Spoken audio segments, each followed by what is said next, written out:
Hi everyone, welcome to the very first episode of Absolute Candor. Our first initial conversation is all about HBO's The Last of Us. Season 2 has just started, and we're going to be reviewing episode 1, Future Days, which both Mike and I have seen. We've actually watched it just a couple hours ago, so it's nice and fresh in our minds. We wanted to kind of kick things off by contextualizing where we're both at with this series, both the HBO season 1, but also the source material, the PS3, 4 and 5 games in their various iterations. Mike, sort of what is your experience with The Last of Us? What have you played and what do you know? So I played the first game, I think quite close to when it came out. Not sure if it was on launch, but loved it.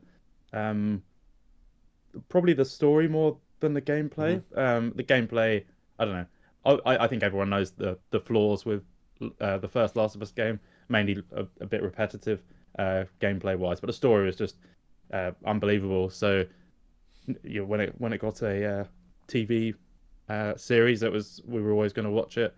Um, and yeah, similarly, sort of loved the first season of the show, although we watched it a bit after it came out, just as it made sense for us to get a Now TV subscription for a month to blast through it. But I haven't played the second game, so this is kind of probably unique to me compared to most people that are watching it that have probably played. If you played the first game, you've probably played the second game. But yeah, not me. So kind of all the stuff in this season, I won't know. I don't know the story massively. I know kind of the controversial stuff with the second game that people will have mentioned in reviews and the stuff that kind of blew the internet up. But sure, other than that, I don't know. So it's really looking forward to seeing where it goes. Yeah, it's going to be fun to navigate that just for you as a viewer going into this not really knowing the context of where this story goes, but also on my side is kind of trying to figure out a way to, we're very conscious not to spoil anything for anyone that hasn't played the games. This review, we should sort of say straight off the bat, will be very spoiler heavy for season 2 episode 1 Future Days. We're not doing a non-spoiler review of this, so if you are coming onto our video and you're checking this out but you have not seen the episode, please go and watch it before you check this out, because it is going to be very spoiler heavy. We're not going to be holding back, but we are going to keep it contained to what this episode showed us. Anything that connects meaningfully to the game, which I've played both part 1 and part 2, we will bring up, but not if it's going to then undercut a moment that's going to likely be revealed later on. So we are very conscious of that. I'm a huge fan of both part 1 and part 2. I'm rocking my Ellie tattoo. It's my first sort of major tattoo that I've got because I just adore those characters in that world.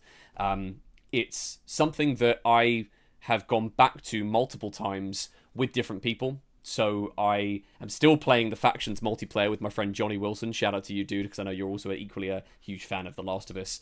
But I've played through both part 1 and part 2 twice, both times with my wife, introducing games. It was actually one of the first, it was Uncharted and The Last of Us that were the first games we ever played together when we first met. So it does have some real significance for me in terms of my emotional investment in the story, the people I've shared that story with, and continue to be in that world, as I say, sort of still watching the show, engaging with the multiplayer, and just keeping everything crossed that part 3, which seems to be on the one hand possible, there's certainly, without again any spoilers, there's certainly open to doing a follow-up to the game and therefore could then be explored in the show.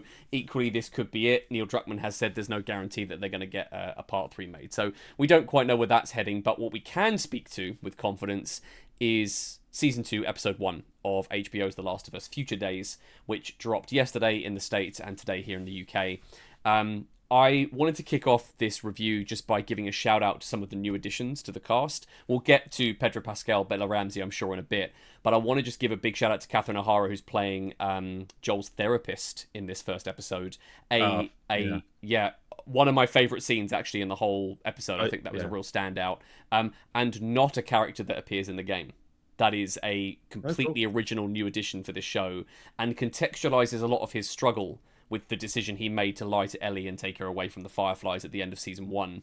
It was brilliantly played, where it's sort of, I think initially I went into that scene and it felt like she was going to be like a comic relief, very sarcastic, very dry wit, and then there's that sudden sharp turn where she mentions that Joel killed her husband. By the way, the name Eugene, not particularly significant to season 1. Yeah, I wanted to ask about Yeah, that. Yeah, not particularly because I significant to season 1. It happens in the 5-year time jump between end of season 1 and where we find it in season 2.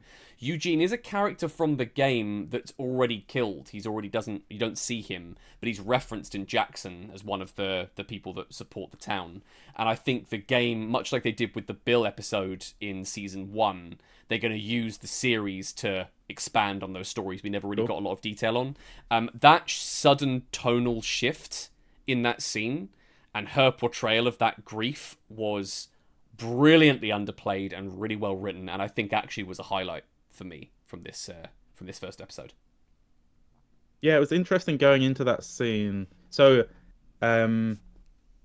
Joel basically gets laughed at for going to therapy, and it was quite like I was expecting it to be like a cliche therapy that you get in TV dramas, and it started off like that. So similar to you, how kind of I think it makes you think it's going one way. He notices the 2 pairs of shoes when he goes in, and that was so when I saw him notice that, and I was thinking, okay, this is obviously something from the game that or from the last season that I've forgotten that I'm supposed to know about. So it's really interesting that they put things like that in that haven't been explained yet. I thought it was a really nice touch. And then we're kind of finding out she's possibly a bit of an alcoholic, although she's got a lot of grief that she's dealing with, and kind of massively deviates from the traditional TV therapist trope that kind of I was expecting it, and I would have been disappointed if it had gone down that route. So I think they handled it really well, and I agree. It's up there with my favorite scenes in the episode. Yeah, absolutely. I think actually this speaks to a broader, both positive and negative, that I found with this first episode, which is that moments where they've deviated from the source material and tried something new or expanded on characters or done something that was a bit unexpected, like the kind of the tonal rug pull of that scene. That was the stuff that they were my favorite moments in the episodes. Dina and Joel's relationship being established really early is actually not something, again, that appears in the game particularly. It's never actually shown explicitly they have any connection. I can't even recall that they even have a scene together in part 2 in the video game. So super early in this episode, showing that they have that relationship together, and it's sort of Joel uses Dina as a sounding board for his frustrations with Ellie, was a really lovely touch and a nice, again, way to be faithful to the source material but deviate in a way that's interesting and meaningful, that for someone that hasn't played part 2, they would just look at that as a really interesting, well played scene. For someone that has, it's a really nice subversion of what they expect, and I think that's where I think that this episode is in its best, is when they do that. Where I think it fell down, and again, I think I'm speaking perhaps more as someone who's played part 2, was in moments where they were so self-referential and faithful to part 2. The entire party scene at the end of the episode, some parts of it were almost shot for shot remade from the game, and actually I found that it took myself out of it. I found myself actually being less invested in it because it almost felt like they were just hitting expected beats. The moments that were important landed really well, like the combination of Dina and Ellie's tension and their relationship, the sort of sarcastic comments from Dina towards Jesse, but like Joel's intervention and that whole sequence was almost like just lifted. Oh, really? Exactly. I was wondering if Joel got involved in the game. Yeah, and it's not that the moment itself doesn't make sense for the context of the show. They built up to that nicely, and Ellie having that extreme reaction to him was a sensible through line. They'd established that their relationship was fractious, and she perhaps is now doubting whether he told the truth or not. But I think that there was such a reliance on it being so faithful to those moments that actually it was unnecessary. It just felt like a wasted opportunity. There were perhaps characters we could have cut to in that scene that I know were in the background of that sequence. Like, it would have been great to have followed Jesse off after his sort of being shot down by Dina, rather than just going straight to what you expect. I just think it was less a failure of the moments that needed to land and more of a missed opportunity, I think, and an over-reliance on it being sort of Easter egg focused. I just didn't think that clicked for me. Yeah, it's hard because that, even as someone who hasn't played the second game, that is the iconic scene especially from the controversy that surrounded the second game, kind of built up around that particular scene with the kind of lights overhead, and it's just when you think of Last of Us Part 2, that is the shot. Yeah. For me, as someone who hasn't played it, that you think of. I think of the trailer. I think of the gameplay reveal, which starts in that scene. Yeah, that's probably. Yeah. Yeah. So I think they had to, or they felt they had to mirror it. Certainly, like in terms of how it looked and things. But yeah, I don't know. I think you would have equally got people complaining if they deviated from it too much. So it's probably quite hard to strike Yeah, the balance, which I think this, generally they've yeah. got right in Yes, the show. this is a tightrope act that a lot of shows face. I mean, I know that shows like The Walking Dead didn't particularly do this very well. They made some quite sharp deviations for certain characters that actually made it quite jarring for the audience and didn't really make a lot of sense, even within the show itself and in reference to the comic books. In this case, I don't want to levy too much criticism at it for either being too far away or too close to the source material, because I find sometimes that can also get quite reductive. It's just not helpful criticism. You know, you want it to be, you want to take what the show has given you and then formulate your opinion from that. And on that basis, I looked at just the first third of the episode, Abby's opening scene, you know, with the fireflies in the aftermath of Joel's attack on the hospital, and then into sort of those initial couple of scenes where we're catching up with the characters in Jackson. I thought the dialogue felt really stiff and really unnatural. Some of it was sort of very, particularly the fireflies in the opening scene. Those characters Yeah, didn't I feel like agree. they were talking like human beings. They felt like they were just speaking exposition. It was really odd because I think the writing is one of the strongest parts historically of the show, and it really stuck out to me. Even some of, not the performances, it wasn't the characters, but even some of Pedro Pascal's dialogue as Joel, especially when he was talking to Dina, just felt very explicit and not how people speak.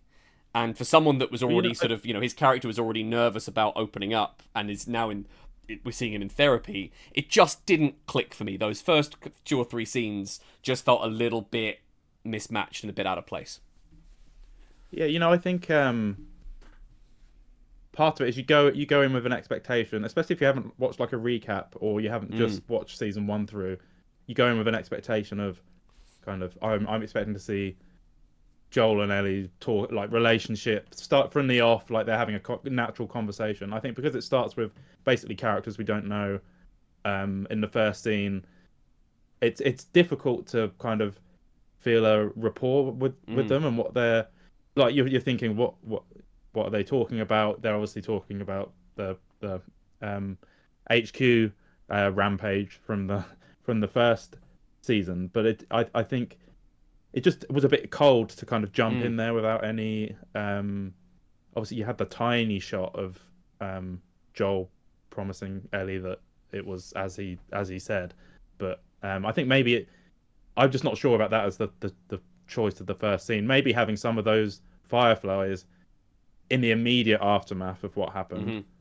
like literally where there's people In dying the on the floor of hospital. the HQ, Yeah. would have helped to kind of bridge that gap. It was Yeah, a bit sharp I'm for wondering me. if we see that later, if they're going to space out some flashbacks, because part two as a game is also very non-linear. The narrative does jump and Oh, change cool. perspectives a lot. So actually, in some ways, them doing that as the opening, that's quite a smart way, I think, to honor the source material, because it was non-linear and it was kind of unusual to do that. Then with the 5 year jump, you know, we then jump forward Yeah, and catch up with the main characters. But I don't want to levy any criticism at Caitlin Denver, who plays Abby. I thought her portrayal, she was menacing in that first bit, and you yeah. felt the rage that she was feeling really palpably. And actually, that's something I want to pivot back to the acting in this. I just think across the board, there was not a false note in the casting, the performances. As much as I wasn't a fan of some of the slightly more exposition heavy and slightly unnatural dialogue in those opening scenes, the cast uniformly were outstanding in this for me. Number one MVP from this was Isabella Mercer, who plays Dina.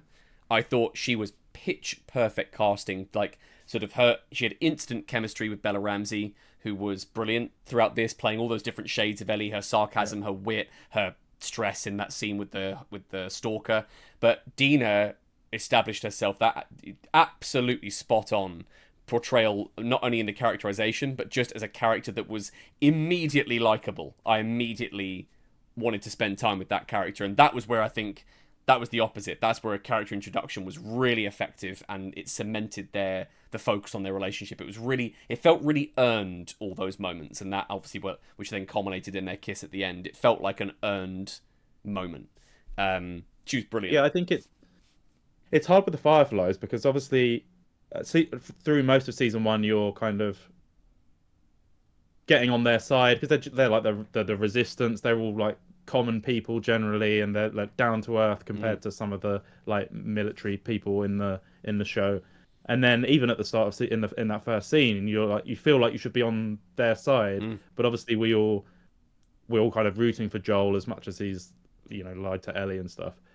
And then when it takes that turn and they're basically hunting Joel down, you're a bit conflicted as to how you feel about the Mm. Fireflies then, which is I think is really interesting and will be interesting kind of how that plays out throughout the Yeah, season. and I think it's designed to be challenging. It's designed to make you not actually be comfortable with it. And there's Yeah, like some whose side are you on? It's hard to yeah, pick, and there's some you know. moments again with individual characters like Ellie, who was very brash and sort of quite arrogant. I think is the wrong word, but sort of wanted to take a risk and was constantly sort of being defiant on her patrol, pushing into the supermarket to try and go on the run and clear the infected.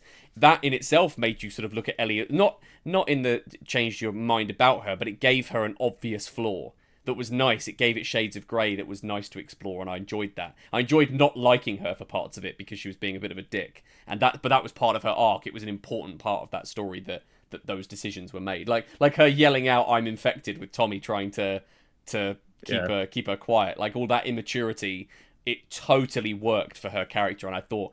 But bear in mind as well, shout out to Bella Ramsey's accent. She's a British actress, and the fact that her voice is so on. There wasn't a single slip up. Not a moment where I went, oh, there's a little bit of London creeping in there. She, really, really solid portrayal. Absolutely. I mean the whole episode, considering the challenges of their it's like icy wasteland, filming Mm. in the snow, the towns, the derelict buildings all looked amazing, and they didn't like cut corners and just Mm. it wasn't just like barren wasteland. It was like massive landscapes that it was set in, um, presumably doing quite a good job of um, referencing the game. I often feel like this, like when the beauty of games development is you can set something in an environment that maybe if you were doing a film you'd think, well, we're not going to set it there because that's just ridiculously Can't afford it. complex to try and Yeah. film Yeah. in that environment, and then they come to do a film of it and it's like How the hell are we going to do this? um Yeah. yeah, so yeah, all the similar to the Fallout series, which was just uh although it was a different story to the games, it was so faithful. You only had to look at the environment to know, yeah, that's Fallout. In the supermarket, um, the bit where she falls through the floor, Mm. it just reminded me of so many bits of the games, kind of Well, going down the yeah. aisles and There was several moments in that which I thought they did a lovely job. This is how I think you are surprising and stay faithful to your source material, is that there were actually so many mechanics I felt like of like gameplay that they put into the episode. So like characters being separated by a fall yeah. or something in the environment blocking them was definitely a reference to the gameplay. But I kind of felt Dina counting the infected. It was like she was pressing R1 to go into listen mode. And like she was, like the visualization you get in the game, and obviously then the bottle being used to draw Yeah. the Is that clicker the in. first time they've referenced bottles, or do they do that in the Yeah, first I season? think we've seen some infected be distracted, but not in that very explicit way where they sort of showed it. Yeah, It that was was like funny. if Yeah. they, if they'd had a brick in there, it would have been the trifecta, wouldn't it? Like it would have been like the listen mode, bottle, and brick as the mechanics. I absolutely adored that sequence. The them going into the Yeah, it's supermarket. probably It's my highlight. I really liked them trying to communicate. You really yes. got that was the first time you really thought that they're on the same wavelength. Hmm. The relationship between them was like really clear at that point when they were joking around in a really tense situation. But that Um, didn't felt like it was played for laughs though. It just felt like a no, human moment that that's they were their establishing the character. relationships, Yeah. and that's how they were. It's almost like how the characters allowing us as the audience as well to deal with the tension because of how there wasn't a lot of I music, mean, there was a lot of silence. It was very underplayed, and that was to its credit. yeah, it's similar to The Walking Dead, but I prefer how they do it in The Last of Us just because it's a bit more grounded. The Walking Dead goes crazy sometimes. Um, you have the scenes set in the settlement or whatever, and you feel completely safe. You can be relaxed. You're just Hmm. enjoying the dialogue. And then as soon as they get out of the settlement, or even occasionally in the settlement, you're just on edge like Yep. constantly. It's just that slight. And It's the possibility of something going wrong, and they play into that really nicely. I think also the infected in this. You made the reference comparing to The Walking Dead. The infected feel like a threat in this. I particularly liked how they did the stalker. You know that the panning shot of Ellie going through the that was aisles, really and then nice. you'd have the Yeah, little like hints alien of him. vibes. Yeah, I definitely felt like it was kind of aliens, kind of that evoking that sort of stalker, in the vents kind of vibe, and you Yeah. saw the little silhouette of the stalker tracking her. That whole bit culminated and felt so much like the game, but still allowed the show to exist on its own, which I think was just the perfect happy medium for that, which was great. Is that like part of the storyline without giving too much away to the second game that the infected are getting cleverer or Uh, they're yeah yes, that the more less about their intelligence, more about that the infected types are evolving. That tends to be the angle of the story. They kind of push into that. So it's likely if they are going to continue referencing those gameplay elements and how that affects the story, we're going to see some other infected types be introduced. We've seen, runners, clickers, and the bloater from the first season already. The stalker's now coming into play, obviously, as a big addition. That council scene was actually another one where I didn't, after Ellie and Dina were kicked out, again, I didn't particularly like the dialogue in that. That all felt a little bit stiff to me. But the council didn't exist in the game too. So there was quite a bit that was new in this. And I really liked that. I really liked that we were seeing new additions to the narrative. And that worked in its favour, I think, for sure. was Joel like heavily involved with the settlement in the game? Yes. Because he's Yeah. obviously Yeah.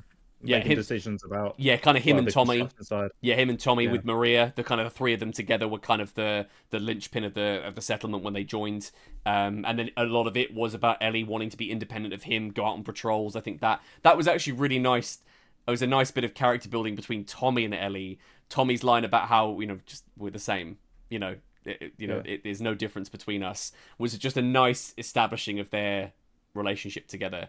I think I did like.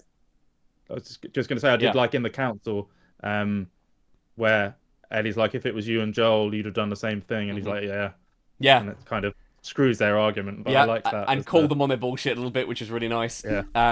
I think as well the way we end the episode. So this would be this does tie in, I think, again with part 2, is they're fast tracking Abby's journey a little bit. So actually, I think that was, as a real fan of the game, that was very exciting for me to see the show go sort of like full steam ahead with Abby's story and seeing her on the path to get to Jackson and hunting down Joel was, really, really a nice way to wrap that up and sort of take us Do you into play as Abby in the game?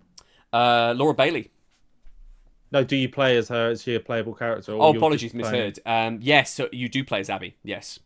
They're kind of you kind of start off as a little kind of prologue as Joel, then you play as Ellie, and then you play as Abby. I thought you did. I just couldn't remember. It'd be interesting to see how much focus they put on Abby as a character, like fleshing her out, and actually if they continue to do things from her point of view, or if it stays as like we're on Joel and Ellie's side effectively. Yeah, no, absolutely. Yeah, that would be interesting. I think just we got 7 episodes for this second season, and HBO did announce before the premiere that season 3 is now confirmed, and that is coming. They're in pre-production shooting this summer. That will be then launched next year. They have also said, Craig Mazin and Neil Druckmann have stated that part 2 is going to be adapted over these 2 seasons. So we're not going to get the entirety of part 2's narrative in this next batch of episodes. It's going to be spread out over because it's a much bigger game than part 1 in terms of just narrative length. And it would now that I think about it, would have been too much to try and squeeze into certainly a 7-episode season. Which I wanted to get into that a little bit really quickly. The 9 episodes in the first season down to 7 for this one. And now I didn't know whether that was a production scale issue. Could that be a budgeting thing that, given the scale of that Jackson set and what we've seen them build there, and it all has to be bespoke. They can't just go on location and take something over. It looks like it's all been done bespoke for the show. I did wonder if there might have been a financial restriction on that just in order to deliver the scope. I always wondered that though. Like once you built a set like that, wouldn't you rather film as much as you can in it Mm. rather than, you know, 7 episodes when you've spent that amount of money building the sets? Obviously, they'll. Well, I don't know if it's obvious. They'll presumably they'll use it again next season. But Yeah, I think it's I, reasonable to see that I, they'll cut back to Jackson. We're going to see a lot of yeah. story take place there for sure.